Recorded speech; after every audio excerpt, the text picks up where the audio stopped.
मैं आपका स्वागत है। मैं एक बार फिर दोस्तों आप सभी लोगों का वंदन अभिनंदन करता हूं। दोस्तों काफी महत्वपूर्ण खबर लेकर आया हूं। ये खबर आ रही है मध्य प्रदेश लोक शिक्षा संचालनालय से और ये प्राथमिक शिक्षक भर्ती को लेकर आई है। दोस्तों प्राथमिक शिक्षक भर्ती को लेकर खबर आई है और यहाँ पर देखिए कार्यालय लोक शिक्षा संचालनालय भोपाल गौतम नगर और ये इसकी क्रमांक दिया है और यहाँ पर ये डेट शायद नहीं है ना दोस्तों। और क्या है दिशा निर्देश, इसमें पूरी प्रक्रिया आपको समझ में आ जाएगी कि क्या प्राथमिक शिक्षकों में किस किस डॉक्यूमेंट्स को लिया जा रहा है, कब से काउंसलिंग है, सारी प्रक्रिया कब उल्लेख हम करेंगे, क्या बीएड को मान्य किया जाएगा या फिर नहीं किया जाएगा। इसके लिए आपको शुरू से लेकर अंत तक वीडियो को देख रहा होगा। साथ ही यदि आप लोग अभी तक नए हो चैनल को सब्सक्राइब नहीं किया तो प्लीज सब्सक्राइब कर लें। देखिए क्या है पूरा प्राथमिक शिक्षक पात्रता परीक्षा में आहत पाए गए आवेदकों की काउंसलिंग के लिए निर्देश। क्या है दिशा निर्देश, देखिए मध्य प्रदेश लोक शिक्षा संचालनालय सेवा शैक्षणिक संवर्ग सेवा शर्तों के नियम 2018 तथा इस नियम पर समय समय पर किए गए संशोधन भर्ती 2018 में उल्लेख किया गया है। उल्लेखित प्रावधानों पर समय समय पर जारी अंतर्गत प्रोफेशनल एग्जाम बोर्ड माध्यम से आयोजित प्राथमिक शिक्षक पात्रता परीक्षा 2020 से निर्धारित प्रतिशत के साथ उत्तीर्ण अभ्यर्थियों के स्कूल शिक्षा विभाग प्राथमिक शिक्षा के सीधी भर्ती के रिक्त पदों की नियुक्ति प्रारंभ की गई। यह प्रक्रिया मध्य प्रदेश शासन के पत्र क्रमांक दिया है और ये दिया है 29/9/2022 के आधार पर की जाएगी। अब देखिए जिलावार प्रवर्गवार रिक्तियां विशिष्ट 1 पर संलग्न हैं, ठीक है ना। नंबर 2 शैक्षणिक एवं व्यावहारिक अर्हताएं। तो अब यहाँ से पता चलेगा दोस्तों क्या है शैक्षणिक अर्हताएं, ठीक है ना।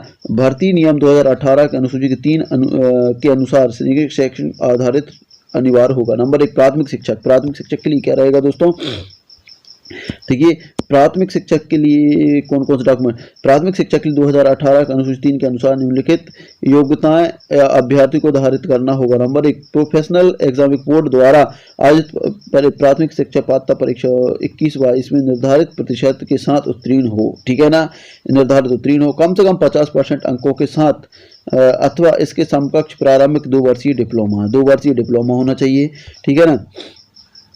तीसरे में क्या है दोस्तों, देखिए तीसरा मेन है, देखिए तीसरा मुख्य है 50% अंकों के साथ स्नातक बीएड जिसमें राष्ट्रीय अध्यापक शिक्षा परिषद द्वारा मान्यता संस्था के द्वारा उपाधि प्राप्त की हो। साथ ही 1 से 5 तक पढ़ाने के लिए अध्यापक के रूप में नियुक्ति पर विचार किया जाएगा, किंतु इस प्रकार अध्यापक के रूप में नियुक्त व्यक्ति को प्राथमिक शिक्षक के रूप में है ना नियुक्ति होने पर 2 वर्ष के भीतर राष्ट्रीय अध्यापक परिषद मान्यता प्राप्त संस्थान से 6 महीने का सेतु कोर्स करना अनिवार्य होगा। तो देखिए दोस्तों बीएड को भी मान्यता दी जाएगी, है ना, लेकिन उसको 6 महीने का क्या करना पड़ेगा, कोर्स करना पड़ेगा। इसके बाद बात करेंगे अगला, कम से कम 50% के साथ हाई सेकेंडरी अथवा इसके समकक्ष राष्ट्रीय पात्रता परीक्षा के मानक विधि अनुसार प्रारंभिक शास्त्रों में 2 वर्षीय डिप्लोमा, है ना दोस्तों।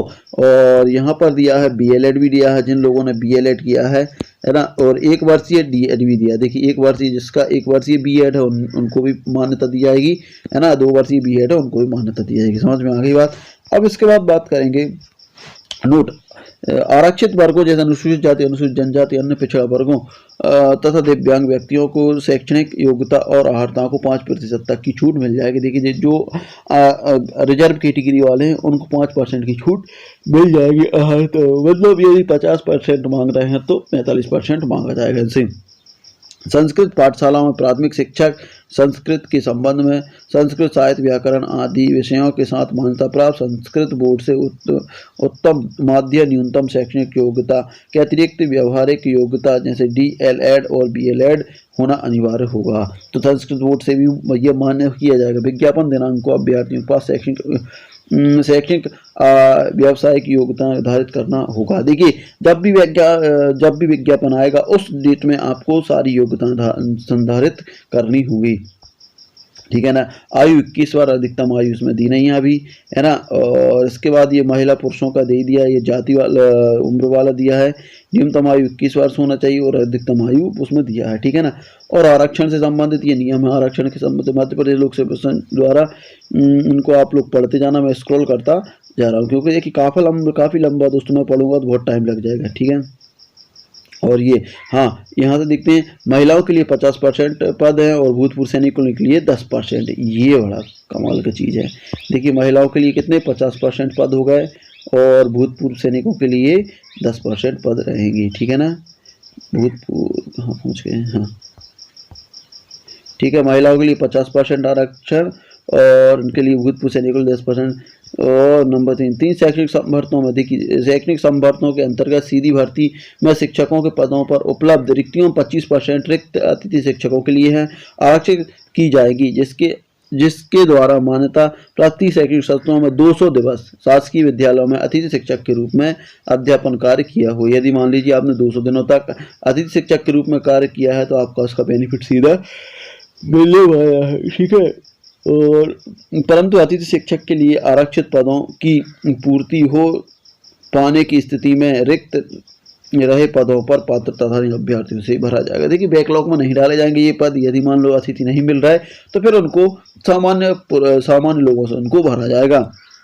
दिव्यांग का अधिकार अधिनियम 2016 और मध्य प्रदेश दिव्यांग अधिकार 2017 के अनुसार 6% पदों पर आरक्षण प्रत्येक श्रेणी में से 1.5 प्रत्येक श्रेणी को मिलेगा। देखिए टोटल 6% रिजर्वेशन रहेगा, है ना। टोटल की बात करें तो 6% रिजर्वेशन रहेगा, फिर हर उसका 1.5% रिजर्वेशन रहेगा। इतनी बात समझ में आ गई होगी, है ना। फिर उसके बाद देखते हैं, ये हो गया तुम्हारा आरक्षण हो गया। और ये आहारताएँ दे दी हैं, भारत भूखंड निवासी होना चाहिए, है ना। अदर स्टेट वालों के लिए अभी कुछ ऐसा दिया नहीं है, ठीक है ना। यदि केंद्र सरकार द्वारा मध्य प्रदेश पंचायत ग्राम पंचायत ये दिया ही है, कोई भी व्यक्ति ऐसी अपराध वालों है यदि, ठीक है, पत्नी वाला, ठीक है। यहाँ तो देखिए दोस्तों आप लोग बिल्कुल पढ़ते जाना। ये 2 बच्चों ज़्यादा संतान नहीं होना चाहिए। कोई भी अभ्यर्थी जिसके विवाह के लिए नियत की गई आयु से पूर्व विवाह कर लिया है तो वह सेवा में नियुक्त होने के लिए पात्र नहीं होगा, ठीक है ना। योग्यता चयन सूची, देखिए चयन सूची, यह प्रक्रिया विभाग के आदेश क्रमांक 1 से 19 और 2018 के दिनांक 28/8/2000 संशोधित और ये के आधार पर जिसे अधिकतम अंक प्राप्त करके अभ्यर्थियों का नाम सूची में ऊपर दर्शाया गया है, उसके बाद नाम अवरोही क्रम में दर्शाए जाएंगे। देखिए सबसे पहले वाला, सबसे अधिक नंबर वाला पहले आएगा, फिर उससे छोटे छोटे नंबर वाला आएगा। अधिकतम नियम निर्देश अधिसूचना, इस निर्देशिका के मध्य किसी प्रकार का विरोध अथवा अंतर पाए जाने की स्थिति में मूल अधिनियम अधिसूचना निर्देश ही मान्य होंगे। अभ्यर्थियों से यह अपेक्षा है कि वे ऑनलाइन प्रक्रिया में सम्मिलित होने से पूर्व समस्त आवश्यक अधिनियम और अद्यतन नियमों का अध्ययन कर लें और अभिलेख एमपी ऑनलाइन के पोर्टल पर। अब देखिए जब आप दोस्तों, जब आप क्या करोगे, जब काउंसलिंग में बैठोगे, है ना, और काउंसलिंग करने लगोगे तो ये 200 रुपये आपके काउंसलिंग के कटेंगे। अनुसूचित जाति के 150 रुपये और अन्य पिछड़ा वर्ग, अनुसूचित जाति अन्य पिछड़ा वर्ग आर्थिक रूप से कमजोर लोगों के लिए 50 रुपये और बाकी लोगों के लिए 200 रुपये कटेंगे, ठीक है ना। भर्ती प्रक्रिया के चरण, पात्रता परीक्षा में ये यश या नो पद की ये प्रक्रिया के चरण क्या है। पात्रता परीक्षा में निर्धारित प्रतिशत का उत्तीर्ण करने वाले ऐसे अभ्यर्थी जिन्होंने अतिथि शिक्षक के रूप में निर्धारित दिवस सत्र में कार्य किया है, वे अपनी प्रविष्टि एमपी ऑनलाइन पोर्टल पर करेंगे। अतिथि शिक्षक होने की पुष्टि सत्यापन करते हुए अभ्यर्थी अतिथि श्रेणी के सामने यस, देखिए दोस्तों आप कुछ नहीं करना, जब आपकी ऑनलाइन काउंसलिंग होगी तो यस ऑप्शन पर क्लिक करेंगे। जो अभ्यर्थी श्रेणी में नहीं आते वो इस चरण में कोई कार्यवाही नहीं है। तद उपरांत एमपी ऑनलाइन पोर्टल पर उपलब्ध रिक्तियों के आधार पर मेरिट क्रम में दस्तावेज अपलोड करने हेतु अभ्यर्थियों को सूची जारी की जाएगी।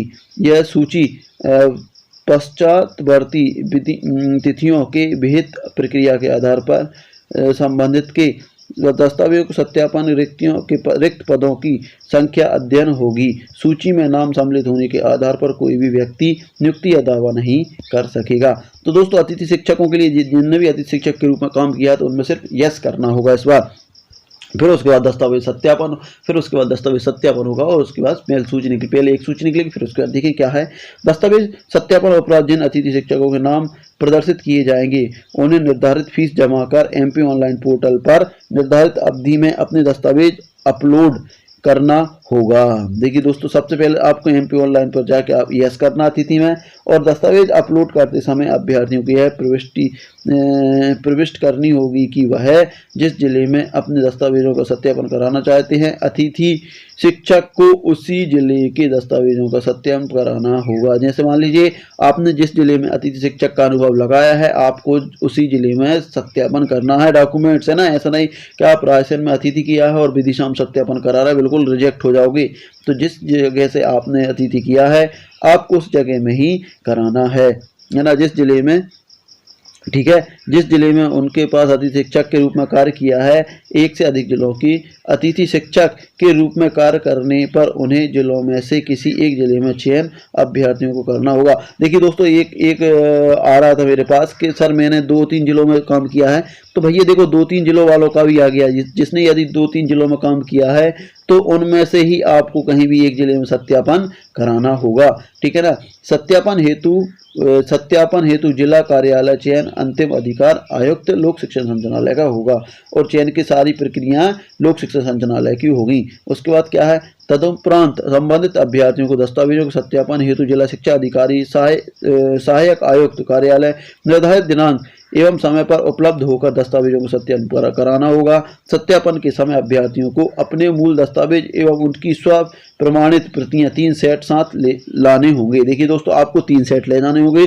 कब? जब आपके डॉक्यूमेंट्स वेरिफिकेशन होंगे। यह सेट सत्यापन के दौरान संबंधित अधिकारी द्वारा मूल दस्तावेजों से मिलान कर कार्यालय में जमा कर लिए जाएंगे तथा ऑनलाइन प्रमाणीकरण दिया जाएगा। ऑनलाइन सत्यापन के समय उपस्थित होने एवं दस्तावेज प्रमाणीकरण की स्थिति की ऑनलाइन जनरेटेड पावती संबंधित को प्रदान की जाएगी, जिससे एक रेफरेंस नंबर होगा। देखिए दोस्तों, कि जैसे ही आप लोगों का ऑनलाइन सत्यापन हो जाएगा, वहाँ पे आपका मिलान होगा, 3 सेट बनेंगे, 3 सेट वो रख लेंगे, आपको एक ऑनलाइन प्रति निकाल के दे दी जाएगी, जिसमें आपके डाटा सबमिट कर फीड कर दिया जाएगा, है ना। फिर उसके बाद अंतिम सूची जारी होगी। सत्यापन के उपरांत उपस्थित होगा दस्तावेज प्रमाणीकरण की स्थिति में ऑनलाइन जनरेट पावती, है ना, एक पावती दी जाएगी जिसमें रेफरल नंबर होगा। निर्धारित तिथि एवं समय पर सत्यापन हेतु उपस्थित न होने पर अभ्यर्थियों के चयन हेतु आयोग माना जाएगा। दस्तावेज सत्यापन किसी प्रकार का संशोधन अनुरोध स्वीकार नहीं किया जाएगा, है ना दोस्तों। और जब दस्तावेज सत्यापन होंगे तो उस टाइम यदि आपके उसमें कोई संशोधन होना तो कोई भी अनुरोध स्वीकार नहीं होगा, इसलिए जो होना है वो अभी कर लें, ठीक है ना। दस्तावेजों के सत्यापन उपरांत अंतिम रूप से अर्ह पाए गए अभ्यर्थियों की चयन सूची जारी की जाएगी और विद्यार्थी की दस्तावेज सत्यापन हो जाएंगे। उसके बाद जो अंतिम रूप से चयन होगी उनकी सूची जारी की जाएगी। अंतिम चयन सूची में चयनित अभ्यर्थियों को पोर्टल पर दिखाई गई रिक्तियों के आधार पर पद स्थापना संबंधित विकल्प चॉइस फिलिंग करनी होगी, है ना। पद स्थापना हेतु रिक्त पदों की सूची स्कूल शिक्षा विभाग एवं जनजातिकार विभाग दोनों शालाओं में सम्मिलित होंगे। स्कूल के आगे TWD अथवा SED school education department and tribal welfare department, है ना, होगा। अभ्यर्थी दोनों विभागों शालाओं को अपना किसी भी एक विभाग की शाला का चयन कर सकते हैं, किंतु मेरिट क्रम में उसे जो विद्यालय आवंटित होगा वह विद्यालय जिस विभाग का होगा उसे उसी विभाग का नियुक्ति दी जाएगी। देखिए दोस्तों, चॉइस फिलिंग, देखिए जैसे ही आपकी अंतिम सूची जारी हो जाएगी, है ना, अंतिम चयन सूची, उसमें आपको चॉइस फिलिंग करनी पड़ेगी। चॉइस फिलिंग में आपको दोनों विभागों में से शाला चूज करनी होगी और मेरिट क्रम में आपको जिस विभाग की भी शाला मिलेगी आपको उस शाला में जाना पड़ेगा। ऐसा नहीं है कि नहीं मुझे ट्राइबल में नहीं जाना, मुझे स्कूल शिक्षा विभाग में नहीं जाना, ठीक है ना। विद्यालय जिस विभाग का होगा उसी विभाग में नियुक्ति दी जाएगी। किसी भी स्थिति में विभाग में परिवर्तन संभव नहीं होगा, अतः अभ्यर्थियों को सलाह दी जाती है कि न्यूनतम 50% विकल्प चयन करें अथवा अधिक से अधिक विकल्पों का चयन करें, अन्यथा मेरिट और जिलावार प्रवर्तनीय रिक्तियों से कम उन्हें विकल्प न मिलने पर विभाग द्वारा पदों पर उसकी स्थापना की जाएगी। सिर्फ चॉइस फिलिंग के आधार पर ही अभ्यर्थियों का दावा नहीं कर सकेगा, उसे विकल्प अनुसार ही पद स्थापना दी जाएगी। तो दोस्तों, आप लोगों से एक ही अनुरोध है कि आप लोग पूरी शालाओं का चयन करें। देखो इसमें स्पष्ट लिखा है कि यदि मान लीजिए आपने 10 शालाओं का चयन कर दिया और 10 शालाओं में आपका उनमें सिलेक्शन नहीं हुआ तो अन्य शाला आपको नहीं दी जाएंगी। तो आप लोग जितनी शालाओं का चयन करेंगे उनमें से ही आपको एक शाला दी जाएगी। तो इसलिए अधिक से अधिक शालाओं का चयन करें। समस्त अभ्यर्थियों को यह स्पष्ट किया जाता है कि भी समस्त दस्तावेज अथवा जाति, शैक्षणिक योग्यता, व्यावसायिक योग्यता और अनुभव, आरक्षण संबंधी अन्य दस्तावेज पोर्टल पर अपलोड किए जाने की तिथि से पूर्व ही अपने स्तर पर तैयार रखें। देखिए दोस्तों, सब लोगों को यही सूचित करना है कि जो भी आपके डॉक्यूमेंट्स अपलोड होने हैं, दो शैक्षणिक वो है, तो उनको अभी ऐसे आप तैयार रख लें, है ना। सभी अभ्यर्थियों को दस्तावेज सत्यापन अपलोड करना अनिवार्य होगा। अब देखिए स्थानीय पत्रों में अब इसकी अभी तारीख आई नहीं है ना, ये तारीख बहुत जल्द आने वाली है। इनने पहले दिशा निर्देश पहले ही निकाल दिए हैं कि आप लोग सब तैयार रखें, ठीक है ना। तो अब देखिए सत्य क्या है, माध्यमिक प्राथमिक शिक्षक पद हेतु देखिए क्या क्या लगना है। प्राथमिक शिक्षक पद हेतु जन्म तिथि का प्रमाणीकरण 10वीं की या 12वीं की सूची लगना, अंक सूची लगना है। देखिए 10वीं की अंक सूची लगना, 12वीं की अंक सूची, स्नातक की उपाधि की अंक सूची, यदि स्नातक उपाधि लगेगी। आरक्षण का लाभ प्राप्त करने वाले अभ्यर्थी, अनुसूचित जाति, जनजाति, आर्थिक रूप से कमजोर है ना जाति, प्रमाण पत्र है ना अधिकारी या वैध जारी है ना, नवीन डिजिटल प्रमाण पत्र होना चाहिए, मध्य प्रदेश का स्थानीय निवासी होना चाहिए, अतिथि अनुभव शिक्षक संबंध सक्षम अधिकारी द्वारा दिव्यांगता होना चाहिए, नवीन डिजिटल प्रमाण पत्र, बीएड की अंक सूची। देखिए बीएड की अंक सूची, सभी सेमेस्टरों की, डीएलएड की अंक सूची, सभी सेमेस्टरों की वर्षवार आयु छूट संबंधी प्रमाण पत्र अधिकारी द्वारा लागू होगा। उपनाम परिवर्तन की स्थिति में शपथ पत्र नाम या उपनाम दोनों परिवर्तन स्थिति शपथ पत्र में परिवर्तन के नाम पर प्रकाशन होगा। तो दोस्तों ये सारे डॉक्यूमेंट्स अपलोड करने पड़ेंगे। ये पूरा विज्ञप्ति निकल के आई है। मध्य प्रदेश प्राथमिक शिक्षक, यदि आप लोग प्राथमिक शिक्षक में सिलेक्ट हो रहे हैं तो दोस्तों ये सारी चीज़ें आप क्लियर कर लीजिए, और अभी तक ये कंप्लीट नहीं किया है तो इन चीज़ों को कंप्लीट कर दिए। तो दोस्तों ये था आज का वीडियो काफ़ी महत्वपूर्ण था दोस्तों। देखिए अभी फाइनल आदेश नहीं निकला, सिर्फ ये उसका प्रारूप है कि आप ये डॉक्यूमेंट्स तैयार कर सकते हैं, है ना। तो आप लोगों को वीडियो कैसा लगा, अच्छा लगा तो लाइक शेयर कमेंट करिएगा। मिलते हैं अगले वीडियो में, तब तक लीजिए हिंद, जय भारत। और यदि चैनल को सब्सक्राइब नहीं किया तो प्लीज़ हाथ जोड़ के निवेदन है, चैनल को सब्सक्राइब कर लीजिए, बहुत मेहनत लगती है ऐसे वीडियो बनाने में। तो मिलते हैं अगले वीडियो में, तब तक लीजिए हिंद, जय भारत।